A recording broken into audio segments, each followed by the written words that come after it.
Wendel, one of Europe's leading listed investment firms, has just held its 2017 Investor Day. Frédéric Lemoine, hello. Hello, thank you for having me.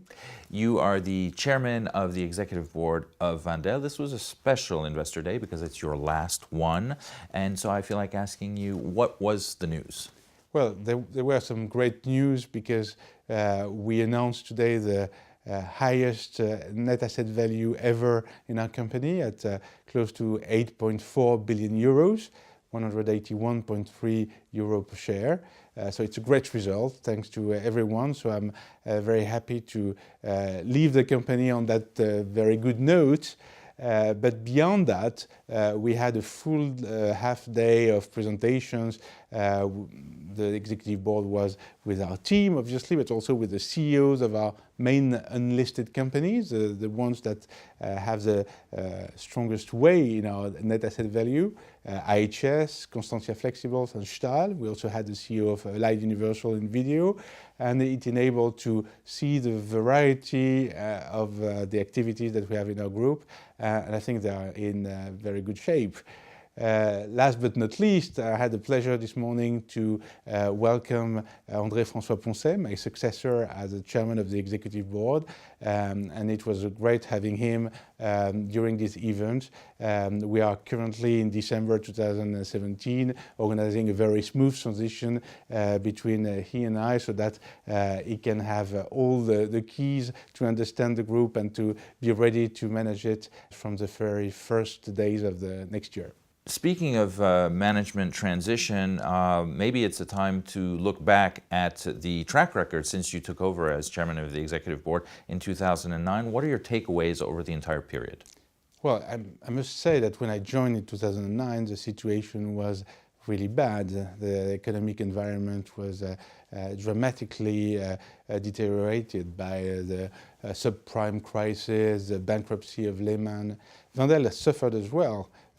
We were downgraded to junk. We had bought in 2007 Saint-Gobain shares at a very high price with very aggressive financial structure.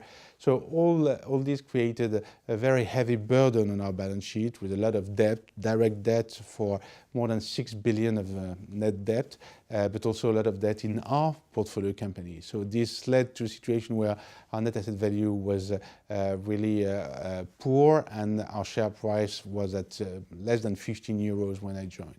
So since then, the situation has dramatically changed, but it has not dawned overnight. Obviously, it took some gradual steps to rebuild trust among all our shareholders, all the people working with us, all our partners, companies, our banks, and progressively we could make some disposal without being forced seller. We could make some nice acquisitions. We can rebuild an equity story with more diversification. And clearly this portfolio has been completely reshuffled. We put emphasis on non-listed assets. They now represent 51% of our gross asset value. They were only at 5% in 2009. We have diversified from a geographic point of view. Europe, for instance, represented 68% of our value at the time.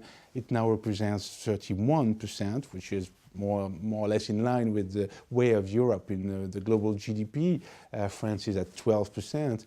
And on the contrary, we have put an emphasis on the emerging markets, which we believe are very important for the future. So not only Africa, but also Asia. They represented at the time less than 20%, and they now represent 46% of our value. So, and North America has grown as well, so that we have a more balanced way of the various areas.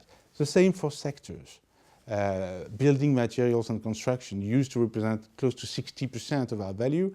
It now only represents 14%, leaving some room for other specialties, other sectoral focus to develop nicely and to bring their share of value. So that's really something we did through acquisitions, disposal, transformation as well of companies, because we don't only sell or buy companies, we help them grow through organic growth and build-up strategies. So what can you tell us about value creation inside these portfolio companies over the duration? Well, that's the right measurement, you're right. Since the beginning of 2009, we have created 8.5 billion euros of value. This is very much, quite an achievement, I believe. It's close to 20% IRR for and total shareholder return per annum in average. This has been done thanks to many of our companies, many of our teams have been involved in these creations. I have to thank them. But the thing I'm the most proud about is probably our investment in Africa, where we have really made a breakthrough and we have become the largest private investor in Africa, creating a lot of value now and for the future. Frédéric Lemoine, Chairman of the Executive Board of Wendel, thank you very much. Thanks to you.